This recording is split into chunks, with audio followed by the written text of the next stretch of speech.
बिस्मिल्लाहिर्रहमानिर्रहीम अस्सलाम वालेकुम। जैसा कि आप लोग जानते हैं कि हमने डैशबोर्ड डिज़ाइनिंग शुरू की हुई है और इसमें हमने जो हमारा पार्ट 1 था उसमें हमने बताया था कि ये जो प्रोग्रेसिव सर्कल्स बनते हैं ये किस तरह से हम बना सकते हैं और पार्ट 2 में हमने जो डायल इंडिकेटर बन रहा है इसको हमने बताया था कि हम किस तरह से बना सकते हैं। तो आज की वीडियो में हम देखते हैं कि ये जो हमने बार चार्ट बनाया है इसको हम किस तरह से बना सकते हैं। तो इसमें हम थोड़ा-सा इसको देखते हैं ये किस तरह से फंक्शन कर रहा होता है बार चार्ट। तो इसके अंदर अभी हमने जैसे क्वांटिटी को 0 कर दिया है।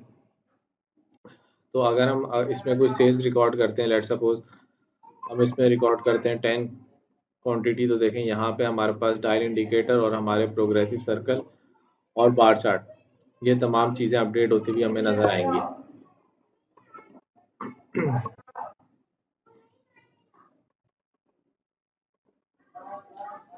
तो ये हमने जो वीडियोज़ बनाई थी रिलेटेड टू पार्ट 1 और पार्ट 2, ये हमने जो इसका डिस्क्रिप्शन बॉक्स है इसमें लिख दी हैं। और इसके अलावा यहाँ पे अब हम देखते हैं कि ये जो बार चार्ट बन रहा है इसको हम किस तरह से बना सकते हैं। तो इस बार चार्ट को बनाने के लिए हमने यही डाटा यूज़ किया है इसी फॉर्मेट पे, यानी कि हमारे पास सेल्स पर्सन का नाम है, सिटी है, क्वांटिटी, रेट और सेल्स अमाउंट।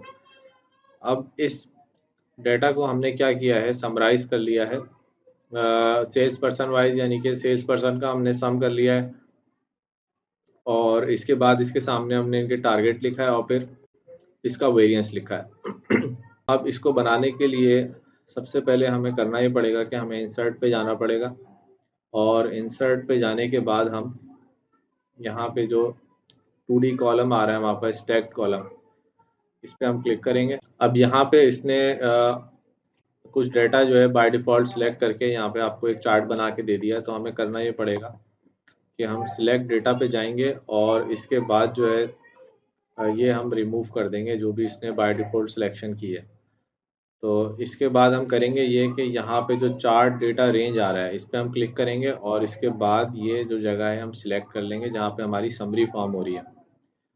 तो इसको हम जब सिलेक्ट करेंगे तो यहाँ पे हमें क्या करना पड़ेगा, हमें 2 चीज़ें बेसिकली देखनी है। एक हमें देखना है वेरिएंस और सेल्स अमाउंट।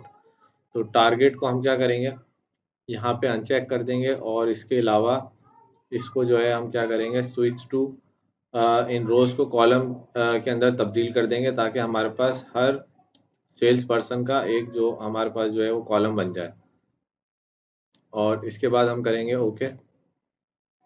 तो यहाँ पे इस तरीके से हमारे पास ये बार जो है ना फॉर्म हो जाएँगे।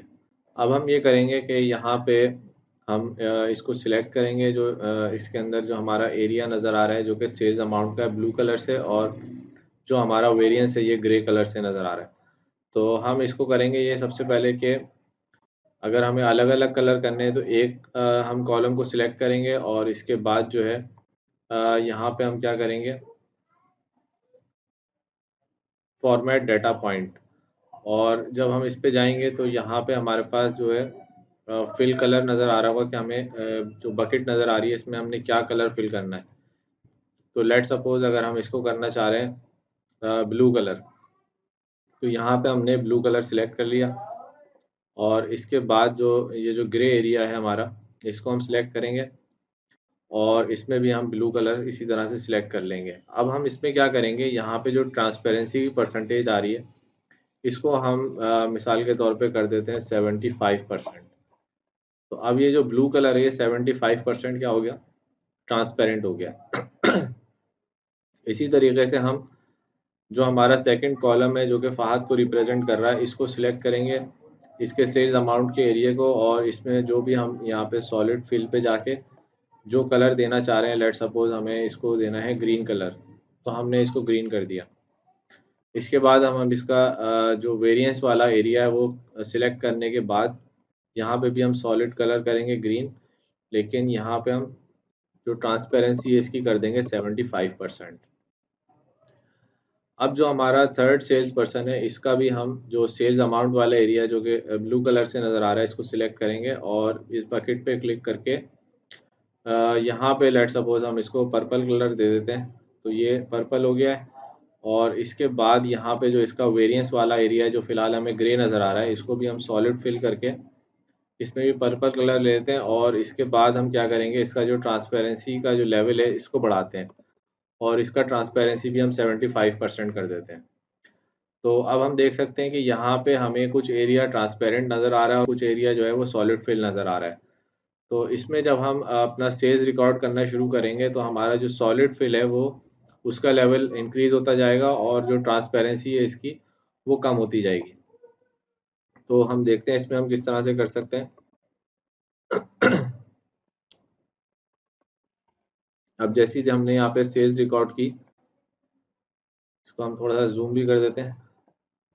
तो यहाँ पे देखें ये पर्पल वाला एरिया जो था इमरान का, ये हमारा इंक्रीज हो गया। इसी तरह से अगर हम एक और सेल रिकॉर्ड करते हैं, लेट्स सपोज 5 क्वांटिटी और 15,000 का रेट इसमें लिखते हैं, तो ये ग्रीन वाला एरिया आपको इंक्रीज होता हुआ नजर आ रहा है। इसी तरह हम एक और सेल रिकॉर्ड करते हैं, लेट्स सपोज 15 की क्वांटिटी और 20,000 का रेट। तो यहाँ पे हमारे पास जो आसिम का एरिया है वो हमारा सॉलिड फिल इंक्रीज हो गया।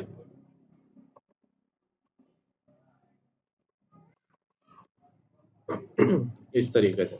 तो यहाँ पे हम ये भी कर सकते हैं कि अगर हम चाहें तो इसका जो शेप है वो भी हम चेंज कर सकते हैं। लेट सपोज हमने इन चार्ट्स को सिलेक्ट किया और इसके बाद जो है हमने चार्ट टाइप पे गए और चार्ट टाइप में हमने जो है कॉलम्स के अंदर ये इस तरह से जो 3D फॉर्म हो रहा है इसको हम 3D की फॉर्म में सिलेक्ट कर सकते हैं। तो ये देखें यहाँ पे अब ये जो कॉलम्स हैं हमें 3 डायमेंशनल कॉलम्स नज़र आ रहे हैं। अच्छा, इसके अलावा हम इसमें क्या वेरिएशन लेके आ सकते हैं कि इसको हम सिलेक्ट करें और इसके बाद यहाँ पे जो फॉर्मेट डाटा सीरीज़ है यहाँ पे देखें मुख्तलिफ कॉलम शेप हमें नज़र आ रहे हैं। अब इस वक्त हमने बॉक्स शेप सिलेक्ट किया हुआ है, हम इसको पैरामिड भी कर सकते हैं। इसमें मिसाल के तौर पे सिलेंडर भी बना सकते हैं। तो अगर हम इसको सिलेंडर बना देंगे तो ये इस तरह से हो सकता है और इसके अंदर मज़ीद वेरिएशन अगर लेके आना चाहें तो हम यहाँ पे जो इसका बॉर्डर है वो भी बना सकते हैं। अभी जो है कोई बॉर्डर नज़र नहीं आ रहा, हम इसमें अगर सॉलिड लाइन पे क्लिक करते हैं तो देखें यहाँ पे इसका बॉर्डर भी बन जाएगा। तो अभी हमने जो इसका वेरिएंस वाला एरिया है इस पे बॉर्डर बनाया है, इसी तरह से हम ये बकेट पे क्लिक करके सॉलिड लाइन यहाँ पे भी लगा सकते हैं। तो इस तरीके से हम यहाँ पे ये बार चार्ट भी बना सकते हैं और इसमें जैसे जैसे हम क्वांटिटी लेट सपोज पूरी डिलीट कर देते हैं तो ये इस तरह से पूरा एम्प्टी हमें नज़र आएगा कि ये एम्प्टी सिलेंडर है। और जैसे ही हम इसके अंदर कोई क्वांटिटी डालेंगे और सेल्स रिकॉर्ड करेंगे तो वैसे ही ये सिलेंडर हमें फिल होता हुआ नज़र आएगा।